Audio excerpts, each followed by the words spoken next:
Yeah, so today we're going to be talking about the rise and fall of Nuzzi Footwear.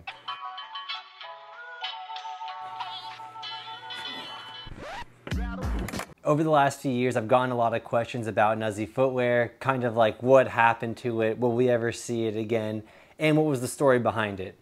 So today I thought I'd answer some questions and give you guys the full story behind Nuzzi Footwear.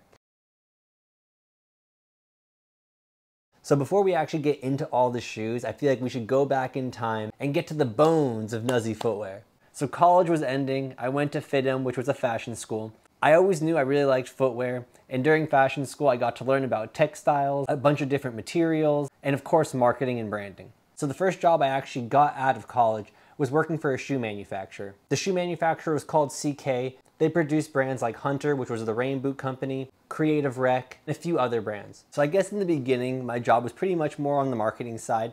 I was helping them bring their brands from Korea and Japan to the US. So one of the brands was called Unknown.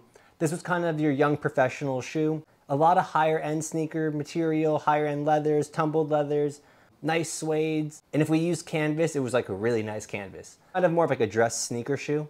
All those kind of retailed more towards the $100 range. Also did a kids footwear brand called Boogie Bear.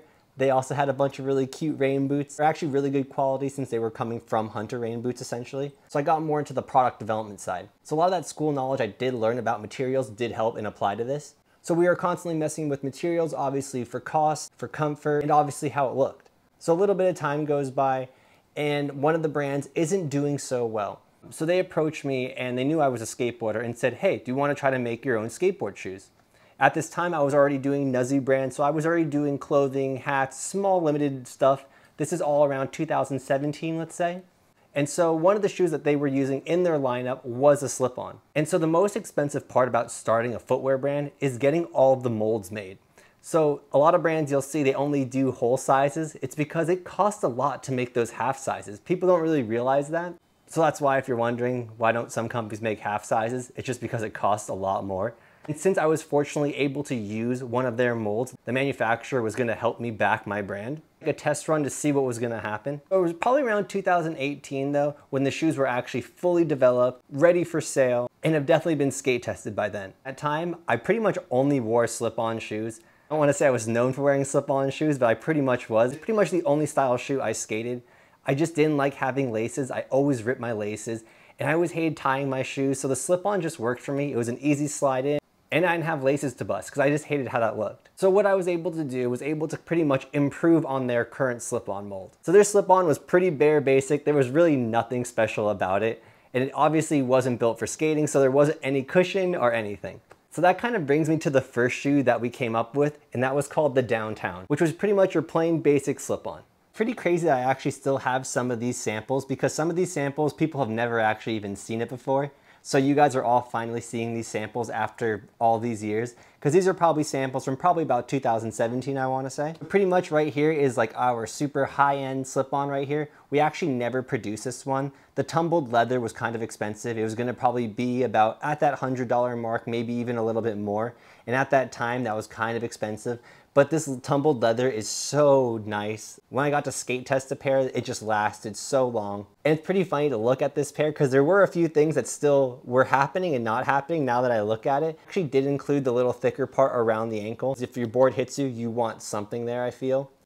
But it's funny, in this shoe, I actually ended up doing a triple stitch. This one's still only double stitch, so it's pretty funny to see, like, this is definitely an early sample. Also around the outsole right here, you can kind of see it's super smooth. We ended up going with a texture kind of similar to how Vans does their Volk tape. And the funniest thing about this, it has like the Unknown Footwear sole. So like they were still using the bottom of the soles from the old company, which is so funny. And they were still throwing the Nuzzi tag on it, which is so ridiculous. Oh man, I really wish this shoe got to come out, like especially this model. You know, it's funny, I forgot, yeah. I remember the insole kind of being a whole thing too, because we still wanted like the slight impact thing right here. We still wanted obviously as much board feel as we could get, but it's a slip-on, so obviously it was gonna have board feel. But I remember the insole being kind of a topic. I kind of wish we had Christian there back then, because he would have been like, yo, buff up that insole. It's pretty funny to think about because I know I did send some of these slip-ons out to a few people. Billy Marks, surprisingly, was one of like the first skaters I think that actually got shoes from me, which is so cool just because I looked up to Billy Marks always like growing up, so it's so cool to actually be like, yo bro, you're in my shoes, like that's crazy. Kind of being the owner of a shoe brand and being able to see and give away shoes was kind of crazy. Let's look at a few more samples at that time. I remember coming up with like a mid top we wanted to come up with, like a slip-on mid, and we kind of wanted to replicate somewhat of a Converse toe just because that toe cap lasts really long. That's the other favorite part of like the OG Chuck Taylors that I liked, was that big rubber toe cap. So I was trying to incorporate that into like somewhat of a half cab slip-on. It didn't really work out, like there needed to be more padding and whatnot. This is just kind of like a really early sample of a cool idea.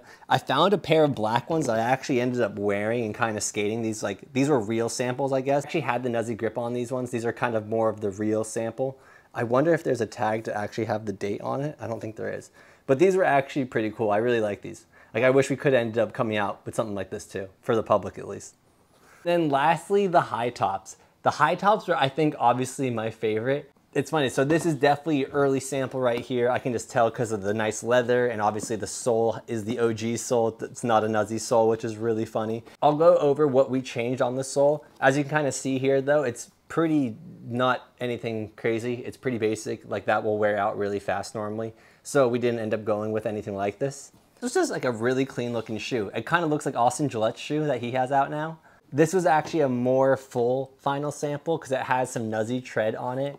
We pretty much tried to mimic our own waffle grip, but it was like a star waffle grip. I can show you on a cleaner pair, but just a cool sample right here. This was supposed to be kind of like a Timberland boot, but like a Timberland sneaker.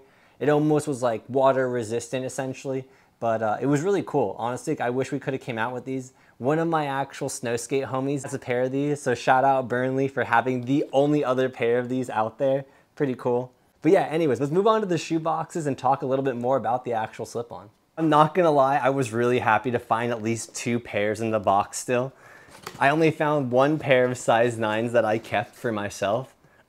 So this is a final sample. This is what we actually sold. This was our shoe box. Had just the OG little Nuzzi logo. We had a cute little picture and everything of the shoe right here with all your specs right there. And so this is what you got. It's pretty crazy to look at this. I haven't looked at these in a long time, but that was the final shoe right there. Dang, look at this bad boy. So these were the downtowns, they were the low tops. They had triple stitch feature right here on the ollie. They had a little bit extra tread around the outsole like I was saying. So definitely kind of gave off that Vans feel. It was pretty much an upgraded Vans essentially in my view. Crazy now that I think about it, most of the Vans I was skating during that time were just classic slip-ons. The Pros didn't come out till I was skating, I think, other shoes by then. They came with little tags right here. They were supposed to mimic little skateboards right here. Kind of fun. They flipped over. Said what, Nuzzi, downtown, the color, size, and whatnot. The insoles were kind of fun because one was a 9, one was a 1, so it's a 91 like that because I was born in 91. I know. I'm 33 if you're trying to do the math right now. And inside of the insole, I think you can kind of see the IHSN. At the time, it was I hate SpencerXnuzzi. That was kind of like the tagline. It was even my username for a while on all my like social media handles. Then we moved into just embossing the N on the side right here, which I thought was really clean. Wish I had another pair so I could skate these again. But this is your boy's last pair of size 9s, and if they've lasted this long, I probably should just leave them in the box. I also found a pair of my wife's brand new Nuzzis in here. She had a bunch, obviously, just because like she had a smaller size, and the women's line, we had a bunch of different colors. It's funny because we ended up seeing Nike do a few different colorways similar to like the pink and white like we did. I don't want to say we did it first, but we did it first. Okay, so we've talked about the rise. Now let's get to the fall. Now that I look back at it, honestly, the brand was kind of off to a bad start. I already had an original date that I promised that the shoes were going to release. Unfortunately, there was almost like a 2-month delay. I didn't realize when they shipped like those huge freight containers or whatever from China to here, they all have to sit at the Long Beach port. I was living in LA, so Long Beach port was the closest to me. It's also the busiest port ever. Every month your container sits there, you have to pay like $1,000 or $2,000. And so at this point, we're already looking at like 3 or 4 grand just already cut into my sales because they're just sitting at the dock and they haven't been like fully imported yet and scanned by customs. It really hindered the whole launch of the brand. And that little extra fee definitely added on to the cost of the shoes, so that was not chill. Anyways, we end up selling through a handful of shoes. It's going pretty well. I'm running out of 9s and 10s at this point in men's, and for women's, I'm pretty much running out of 7s and 8s. These are all pretty much the most average common sizes. And at this point, I'm like, okay, I'm gonna probably have to reorder soon. But I had to reorder X amount, obviously, to make it worth it. Unfortunately, the people I knew at the manufacturer stopped working there and they ended up working at a different manufacturer. So I was handed off to somebody else at the company. I told them I had to restock. They're like, oh, no worries, we're gonna send you to our new guy. The new guy hits me back with a pretty crazy price. And I was like, whoa, this is not what we agreed to or what I originally had in mind or whatever. They come back and say, sorry, we'll give you kind of more of the friend's price. Still pretty gnarly at this point. I think the other company was really helping me fund a lot more than I thought. So when I was looking at these restock numbers, it was kind of out of my range. The brand wasn't really selling that well. Obviously, it's super hard to keep any of these kind of core skate brands going. There's just so many other brands and people don't trust these new brands right away. So I could tell a lot of skaters were kind of hesitant about it, but either once they skated, they would back it. But even the time they would back it, shoes were out of stock, so no one could get any more. So with all that kind of happening, it just kind of spiraled out of control and just crashed, which was definitely a bummer. Don't get me wrong, even though it didn't really work out, it was a great experience. I was super thankful for everything that happened, what everyone did for me to make it happen. Big shout out to the people who rocked them, who supported it. And if you have a pair still, I'm so hyped that you have them. I mean, maybe, but I doubt you'll ever see these ever again. Maybe if everyone wants to fund me like $1, maybe we can get enough funds and we can do this thing again. But yeah, I don't know, that was kind of my experience having a footwear brand. It kind of came and gone, but it was really cool. Comment, let me know, would you guys skate these shoes still? What do you guys think about them? Do you think they would still kind of hold up in this market now? I mean, don't get me wrong, iPath is back and I got them. I'm hyped on them. It could be cool to see maybe a slip-on back. Maybe I'll put some tight pants on, I don't know. But yeah, thanks for letting me share my story on Nuzzi Footwear. Hopefully you guys learned a little bit through this story time. And dang, that was definitely a skate down memory lane.